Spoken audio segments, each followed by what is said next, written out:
Hey everyone, what's up? Chad Wesley Smith here. Welcome to this episode of Beers with Chad. Beers with Chad now has its own feed on iTunes, Spotify, Stitcher, and iHeartRadio, so make sure you go subscribe to the Beers with Chad feed. I'm going to be going a little bit beyond the regular Juggernaut brand over there, still talking about lifting, of course, but as well as Brazilian Jiu-Jitsu, business, entertainment, other sports, NFL, NBA, all that stuff. Interviewing a lot of interesting people, entrepreneurs, athletes, actors. So let me know what you want to hear about on the Beers with Chad feed. Subscribe, give it a 5-star review, and look forward to more episodes.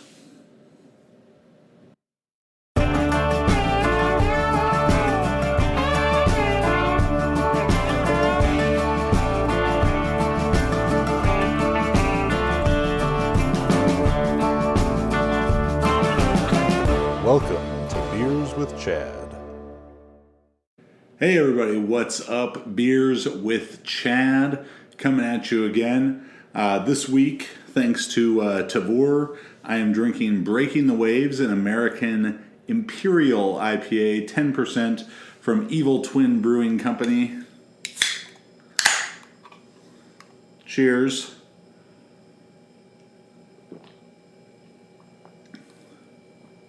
That's pretty fucking good. And if you haven't checked out this week's Jug Life episode, my main podcast, go ahead and do that. Really cool episode, particularly the YouTube version. We talk with Frank Wintrick, the Director of Football Performance at the University of California, Los Angeles, the UCLA Bruins. And fun episode. Frank is through and through a football guy for sure. And the YouTube version has a ton of cool B-roll footage. Watching the UCLA football team train that day. Incredible facility. One of the best that I've ever seen. So that was a lot of fun to hang out there. We watched their training, had breakfast with them in the training table, which was an omelet bar up on this second-story deck overlooking the practice fields, overlooking the campus. It was a perfect day in Los Angeles. It was very nice. When we were leaving, there were several times throughout our day there where Frank was like, yeah, anytime you wanna come by, and anytime you want to come by is kind of that's the thing, like you say, but you don't really mean it. Like let me know if you need any help moving, but you're really hoping that they're polite and they don't do it. But Frank Wintrick has since found out that anytime you want to come by, I took to heart. I like to go up there and train at UCLA. When we were there, RG3 just walked into the office like, hey, can I train today? Deshaun Watson was there. Frank was telling us about Hoist Gracie coming by and giving them jiu-jitsu lessons and stuff. So how could I not just want to show up for that sort of stuff? So make sure you go check out that episode of The Jug Life with Frank Wintrick. If you're interested in what I'm reading, make sure you, what I'm reading right now is Conscious Coaching by Brett Bartholomew. A lot of great insights about the psychology of coaching, far beyond the, what is really, in comparison, pretty simple in terms of, sets and reps and percentages and periodization, all that stuff, but dealing with the psychology of athletes that you deal with, where if you have a team of 50 players, you've got 50 different personalities that you can best reach through your style of coaching. So look for a future Beers with Chad episode breaking down some of the main lessons from Conscious Coaching by Brett Bartholomew as I work my way through that. Now, this week, real football is back, and I want to bring you the CWS 6-pack of picks. So for this first week one of the NFL season. And obviously that's a 6-pack in reference to beers, not a 6-pack in reference to abs. What can you do? So leading off with the kickoff game. Thursday night, Atlanta at Philadelphia, the defending champs. Philly is 1.5-point favorites. And there's a lot of really good games this week. So these 6 games are really what I just see as the most interesting games of the week, the most competitive, but there's a lot of good games this week. Hard to narrow it down to just 6 to talk about. Nick Foles will be starting for the Eagles. Carson Wentz not quite ready. We'll see when they bring him back. It's probably in their team's long-term best interest to not rush that more than they need to. And Nick Foles has certainly shown by winning the Super Bowl that he's capable of winning important games. Philly, roster is stacked. Atlanta, roster is stacked. I'm very excited to see Calvin Ridley and how he performs for the Falcons. And Philadelphia is just a 1.5 point favorite. So essentially, the home team is basically getting 3 points for just being the home team. So if you were to think of them on a neutral field, Vegas really sees this game as even, that they would be even on a neutral field. So defending champs are 8-2 in the kickoff game since they've gone to this format of the defending champs playing the first game of the season. And, Atlanta's going to have a chip on its shoulder. That was a really tough game they had against Philly in the playoffs last year. But I am picking Philadelphia to win here on their home field. I think they cover that 1.5 point spread, really just because they could only win by 1 and not cover. So I'm going Philadelphia in the kickoff game to begin the season. Next game I want to talk about, Houston Texans versus New England Patriots. Houston, healthy Deshaun Watson, healthy J.J. Watt. I think J.J. Watt going to be ready to show everyone after really the last 2 years dealing with injuries, ready to show people that he is back, that he is the man who had more sacks than anyone else through his first 4 years in the league, more than anyone had in a 4-year span, that he is Defensive Player of the Year ready again. Between Jadeveon Clowney, Whitney Merciless, J.J. Watt, tremendous pass rush coming for, going to be coming after Tom Brady, someone not known for his ability to move around too well. And, on the New England side of things, of course, you have Tom Brady, but beyond that, it's like, that's a pretty weak roster. If you get Rex Burkhead starting at running back and Chris Hogan as your number one receiver, while Julian Edelman is out on his doping suspension, which I talked a bit more about that in an earlier episode. I don't know how you're picking a team with Rex Burkhead as a starting running back and Chris Hogan as a number one wide receiver, even though Tom Brady is so great. We saw last year that New England can get their ass kicked in an opening game, as they did by Kansas City. The big question mark for Houston is the offensive line, but I don't think that New England has the defensive line to really take advantage of that weakness. So though New England is 6.5 point favorites in this, I think Houston will win the game, and obviously in doing that, New England won't be covering the spread. The next game I want to talk about, the Coughlin Bowl, Jacksonville versus the New York Football Giants. Jacksonville, who are their wide receivers? I mean, Blake Bortles is kind of like as a fun guy to root for. I've heard him on podcasts, heard him on Pardon My Take. He's a funny guy. He's a guy that I'd probably want to drink a beer with. Blake, if you're watching, you can come on Beers with Chad just anytime you want. Just let me know. But with Marquise Lee out, who are their wide receivers? I didn't recognize a single name on their wide receiver depth chart. And of course, Saxonville, their defense is incredible. But I think Paul Posluszny's retirement is going to be potentially a pretty big loss for them. Not because Paul Posluszny was that talented or that great of a linebacker. He may have been their third best linebacker, but he was definitely the leader of that defense, definitely the quarterback of the defense. While Calais Campbell may be an emotional and a locker room leader, Calais Campbell's not calling out plays and making adjustments from his defensive line position. So who steps up and fills that role? Is it Miles Jack? Is it maybe Barry Church from the safety position? We will see. Their defense is going to be great, but the Giants are should be a tremendously improved team. With the addition of Nate Solder on the offensive line, other upgrades along the offensive line, healthy Odell Beckham, Odell Beckham, Shepard, and Evan Ingram, that's a very formidable receiving and tight end group, especially when you add in Saquon Barkley. Eli Manning, I think, is going to feel rejuvenated by the new players around him, by Pat Shurmur, the new head coach.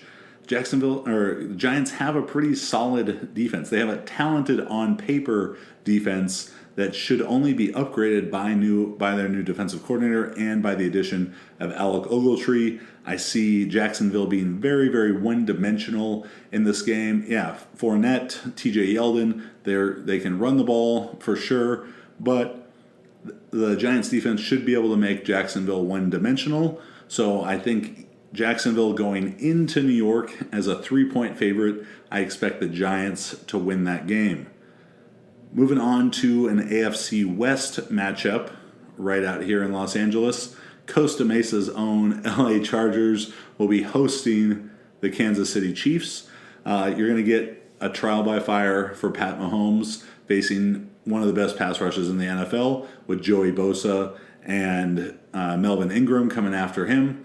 So excited to see Mahomes maybe throw some 80-yard touchdown passes, 80 yards in the air, but I think he's gonna have a tough time. This is a really good matchup. The AFC West, these two teams are gonna have a great battle all season. I think the Raiders and the Broncos are many, many steps back from these two teams, but I love watching Kansas City's offense. Andy Reid's so creative as a play caller, using guys like Tyreek Hill creatively, but I think the Chargers have upgraded their passing game with Mike Williams, last year's number 1 draft pick, now being healthy.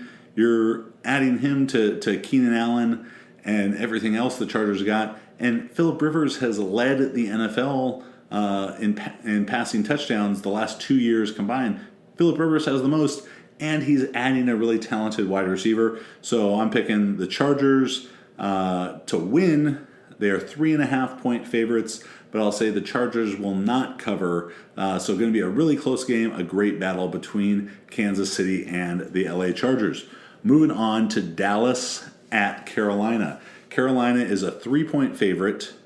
So I think I like the Dallas Cowboys. My best friend will probably be on here sometime. Paul is a diehard Dallas Cowboys fan. Grew up in a little town outside of Texas. When I was growing up, most of this was probably just because the Cowboys were the best team when I was a little kid, but my room was covered in Troy Aikman and Emmitt Smith posters. My mom wouldn't let me have Michael Irvin or Deion Sanders posters. I think she knew what kind of extracurricular activities they were up to, but I love the Cowboys. I had the team pictures up, all this stuff, and I want the Cowboys to have a great season. I love Dak Prescott. Zeke, I think, is a beast. They've got a great offensive line. I love the style, that physical style of play.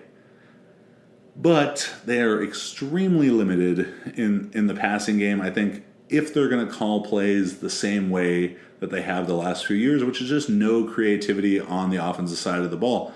Now, if they show more RPO, more boot actions, play action stuff, with Dak, get Dak moving, make him threaten the line of scrimmage on rollouts and all that good stuff, use his athletic talents, then I think we could have an exciting offense for the Cowboys. I mean, they're going to utilize Tavon Austin in all the ways that he can be utilized, Cole Beasley in the slot, getting him moving, but Allen Hurns is the number 1 wide receiver, no safety blanket of Witten, with Travis Frederick having his health issues, so we'll see how the offensive line responds to that. Zeke, I think, has got something to prove this year. He's going to have a big year, but Carolina, tough team. Now, Carolina has 2 offensive linemen on injured reserve, and a third is questionable. That could be the difference in this game, as Dallas has an excellent defensive line. DeMarcus Lawrence, David Irving, Randy Gregory, Taco Charlton, guys who can get after Cam Newton, and guys who can particularly get after Cam Newton if the Panthers aren't missing 3 of their starting offensive linemen. So if the Cowboys win the game, I think the Cowboys' defensive line is the difference, but I'm going to pick the home team, Carolina Panthers, to win, but not to cover the 3-point spread. I'd love to see the Cowboys show some play calling creativity and pull this out, but I'm going Carolina to win, but doesn't cover. The last game of the CWS six-pack is going to be Chicago at Green Bay. Green Bay, a 7.5-point favorite. Aaron Rodgers, Cal Golden Bear, is back. Last weekend I was up in Berkeley, Cal versus North Carolina. They put it up on the board when Aaron signed his extension, and he's getting $135 million or whatever it is. So congratulations to him. Green Bay is going to be really excited about him being healthy.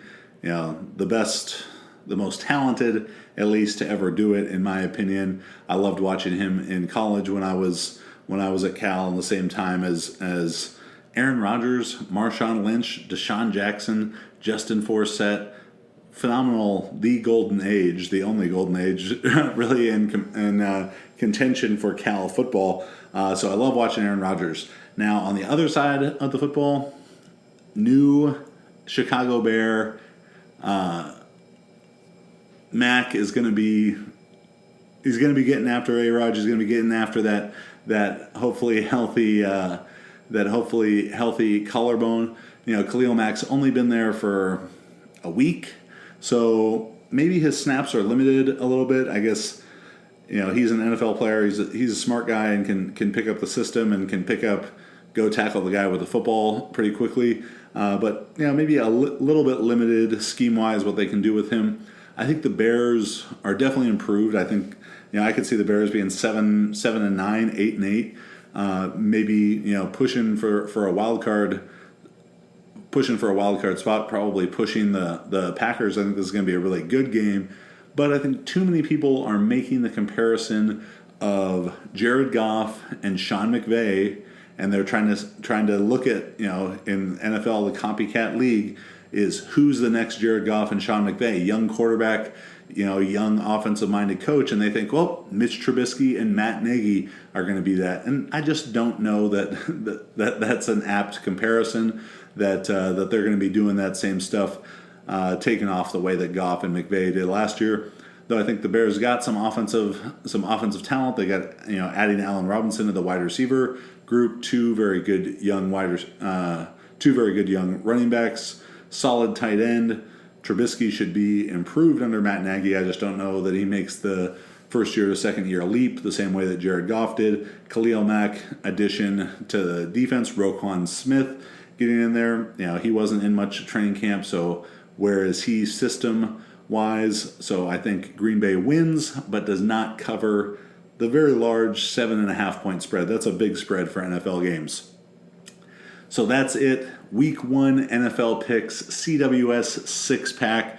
Coming up, this is a new channel for just Beers with Chad, because I want to get beyond just powerlifting and weightlifting talk and the stuff that we cover on the Juggernaut Training Systems channel, though of course I love that, and that's the main thing. This one is more just for me, so look for discussions beyond lifting, though I will talk about lifting, of course. I'll be talking about jiu-jitsu training and MMA, sports like football and basketball, sports that people care about, business, both the business of Juggernaut and fitness and lifting business, as well as bringing in other entrepreneurs and talking to them, entertainment, all kinds of stuff. Let me know in the comments what you'd like to hear about.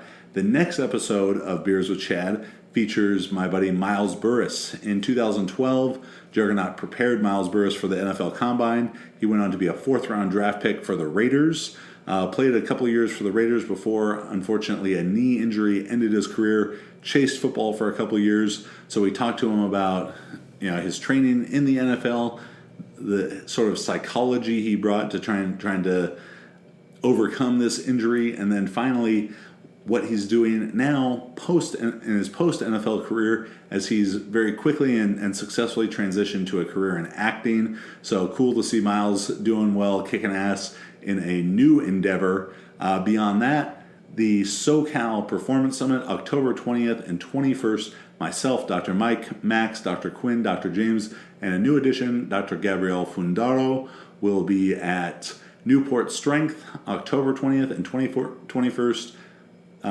Orange County, Newport Beach, California. So if you live in some cold, rainy place or it's getting ready to snow late October for you, come hang out with us in Newport Beach. You can earn some NSCA CEUs. You can have a good time, learn all sorts of stuff about how to lift better, eat better, train better, recover better. And that's it. This was Beers with Chad. Go check out the link for Tabor in my profile. You can get beers from all over the country, all over the world, delivered right to your door with just a few clicks on your phone. Thanks for watching. Like the video, share it with a friend, and we'll see you next week.